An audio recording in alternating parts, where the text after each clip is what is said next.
Sir, जो ये हत्या के मामले में आरोपी गिरफ्तार किए, इनके बारे में बताइए आप। ये रावला पुलिस थाने अंतर्गत 5 पीएसडी एक चक है। जी जी। तो मुख्य नहर पर, नहर के किनारे जो है वो आर्मी के पुराने बंकर बने हुए हैं। 11/5 को पुलिस थाना रावला में ये सूचना मिली कि एक युवक जिसकी उम्र करीब 17-18 साल है, उसकी डेड बॉडी बंकर में रखी हुई है, बंकर में पड़ी है। इस पर पुलिस तुरंत मौके पे पहुंची। मौके पे पहुंच के देखा तो एक करीब 17-18 साल का नवयुवक जिसकी डेड बॉडी बंकर में रखी थी।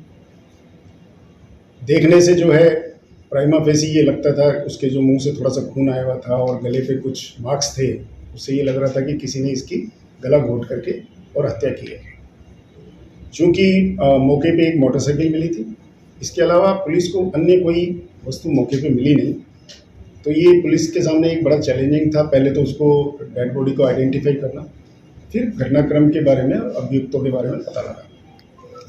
इसी क्रम में जो मृतक आशीष है, उसके बुआ के बेटे पंकज ने, जिसकी की मोटरसाइकिल वो मांग के लाया था, उस मोटरसाइकिल के नंबर के आधार पर उससे जब कांटेक्ट किया तो उसने बताया कि वो मेरे मामे का लड़का है और वो आज सवेरे ही मोटरसाइकिल मेरे से मांग के ले गया था और उसको अपने जो उनका पैतृक गांव है 3 KHM, वहाँ जाने की बोल के गया था। तब उसको मौके पे बुलाया तो उसने आशीष की डेड बॉडी को देख करके और पहचान लिया। इसके बाद उसने अज्ञात मुलजिमों के खिलाफ रिपोर्ट दी हत्या की। वो हमने मुकदमा दर्ज किया अज्ञात मुलजिमों के खिलाफ और इसको एक चैलेंज के रूप में स्वीकार करते हुए और कड़ी से कड़ी जोड़ते हुए जो है पुलिस अनुसंधान में जुट गई।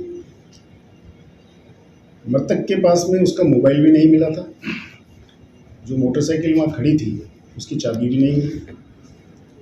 हाँ, मौके पे ये जरूर था कि जो करीब उस बंकर से 30 फीट की दूरी से डेड बॉडी को या किसी व्यक्ति को घसीटने के निशानात आए हुए थे। तो उससे ये आइडिया लगाया गया कि ये इस जगह पे इसके साथ में वारदात करने के बाद में इसकी डेड बॉडी को घसीट करके और बंकर में डाला गया। FSL टीम को भी बुलाया गया, हर संभव प्रयास करने के जो भी एंगल थे उनसे अनुसंधान चालू किया गया। घटनाक्रम के बारे में पूरा पता किया गया कि कहाँ से आया ये, किस तरीके से वारदात हुई। तो जो बैकग्राउंड हमें पता चला, एक तो ये था कि ये जो मृतक आशीष था ये अपने परिवार के साथ में सूरतगढ़ रहता है।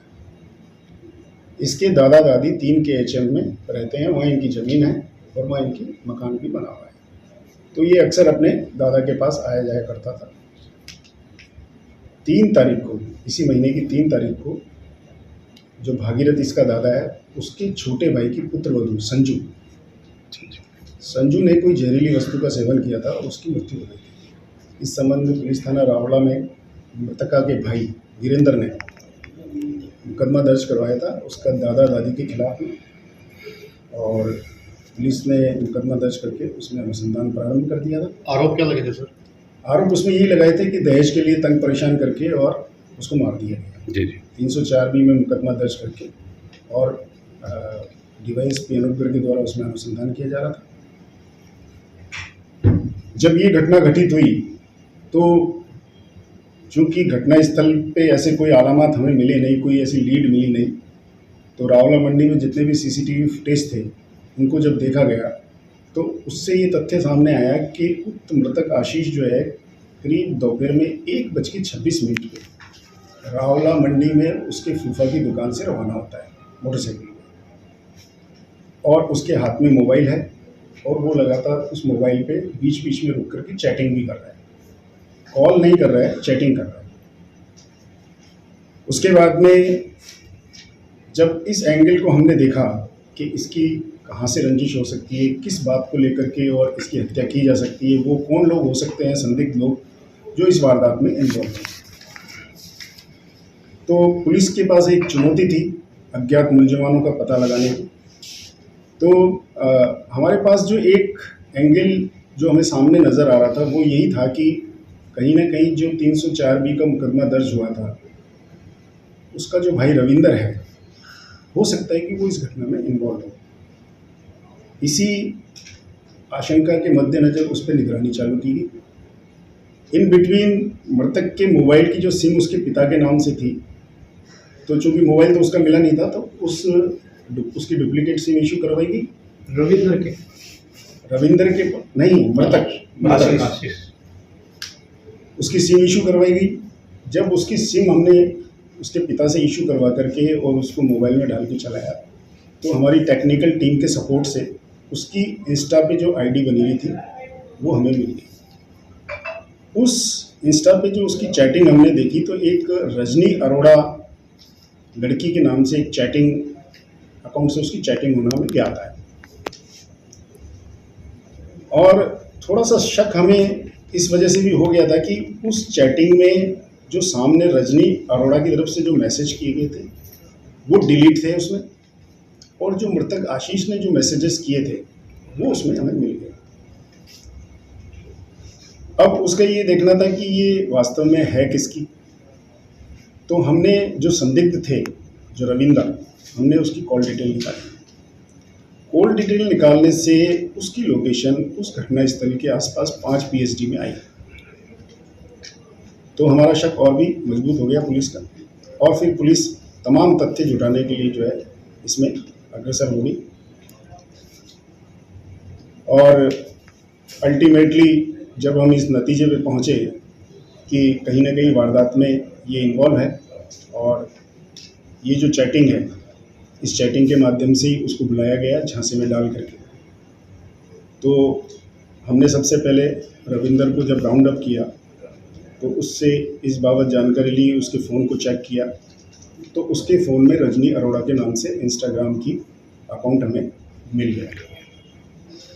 चूँकि उसने मैसेज तो सारे डिलीट कर दिए थे, जो उसने मृतक आशीष को किए थे वो मैसेज उसने सारे डिलीट कर दिए। जब हमने उससे थोड़ा मनोवैज्ञानिक तरीके से, और जो भी हमारे पास अवेलेबल सीडीआर थी उनसे जब, और जो लोकेशन उनकी आ रही थी उससे जब हमने पूछताछ करी, तो उसने इस बात को, इस वारदात को स्वीकार किया। और पुलिस पूछताछ में उसने बताया कि मेरी बहन जो संजू 3 तारीख को जहर खा के मरी थी, या ससुराल वालों ने उसको जहर दे के मारा था, उसी दिन से मैं इनसे बदला लेने की फिराक में था। और दादा दादी के बारे में भी मुझे पूछना था कि वो फरार है तो कहाँ है, तो इसलिए मैंने इसको इस आईडी के माध्यम से झांसे में लेकर के और सूरतगढ़ बुलाया मिलने के लिए लड़की के बहाने। और लगातार उससे 11 तारीख को मैसेजेस करके और उसको लोकेशन बताते रहे, और उसको आगे से आगे उसे रावला बुलाया। रावला 11 तारीख को जब ये अपनी फूफा की दुकान से निकला, तो इसने 1-2 जगह सिंधी धर्मशाला या कुमेरिया कॉलेज का एड्रेस भी पूछा था, और आगे के कुछ सीसीटीवी फुटेज में भी हमें कुमेरिया कॉलेज के पीछे से नहर की पटरी की तरफ जाता हुआ दिखा था। जब हमने इससे पूछताछ करी, तो इसने सारी वारदात को कबूल किया, और इसने जो हमें बताया अब तक, इस वारदात को अंजाम देने के लिए इसकी प्लानिंग के तहत इसने अपने एक मित्र अमित को भी मिलाया, और मृतक आशीष को इन्होंने 5 पीएसडी नहर के पटड़े पे बुला करके और थोड़ी दूर आगे उसको अपनी मोटरसाइकिल में बिठा करके ले गए, और जहाँ पर ये इसकी मृतक की डेड बॉडी मिली थी वहाँ बैठ करके इन्होंने इसके साथ में पहले बातचीत वगैरह भी करी, दादा दादी के बारे में पूछा। फिर इनकी आपस में उस बात को लेकर के और झगड़ा भी हुआ। तो जो मुख्य आरोपी है रविंदर, उसने उसके साथ मारपीट भी करी, और आवेश में आकर के उसने जो है अपनी प्लानिंग के तहत उसे वो और तो कुछ मारने का हथियार सूझा नहीं, उसने अपना बेल्ट निकाला और बेल्ट उसके गले में डाल दिया। गले में डाल के उस बेल्ट को कस दिया। थोड़ी देर में वो मृतक आशीष जो निराल होकर गिर गया। जब इसने देखा कि ये मर गया है, तो रविंदर और अमित ने उसको खींच करके और पास ही 30-40 फीट की दूरी पे जो मोर्चा बना हुआ था उस मोर्चे के अंदर डेड बॉडी डाला, और ये लोग घटनास्थल से चले गए। अभी मृतक के एक तो मोबाइल नहीं मिला, एक जो मृतक की जो मोटरसाइकिल थी उसकी चाबी नहीं मिली, मृतक के गले में एक जो साफ़ा था, साफ़ी जो गर्मी के दिनों में बांधने के लिए होते हैं, वो नहीं मिली। तो ये इनसे अनुसंधान में ये आगे सुनिश्चित किया जाएगा कि किस प्रकार से इसने उसका डिस्पोजल किया या कहाँ पर हो गया। अपने मित्र अमित के अलावा इसने 2 अन्य व्यक्तियों को भी इसमें इन्वॉल्व किया था जी। इसके बारे में भी हम पता लगा रहे हैं, जिन्होंने इसके आगे पीछे कहीं रैकी भी करी थी, ऐसा जानकारी में आ रहा है। तो उनके बारे में पुलिस पता चल लगा रही है। इस मामले में कितनी गिरफ्तारी हुई है? अभी हमने मुख्य आरोपी जो अमित और रविंदर है, उनको दोनों को पुलिस ने आज अरेस्ट कर लिया है और घटना के बाबत समस्त साक्ष्य जुटाए जा रहे हैं।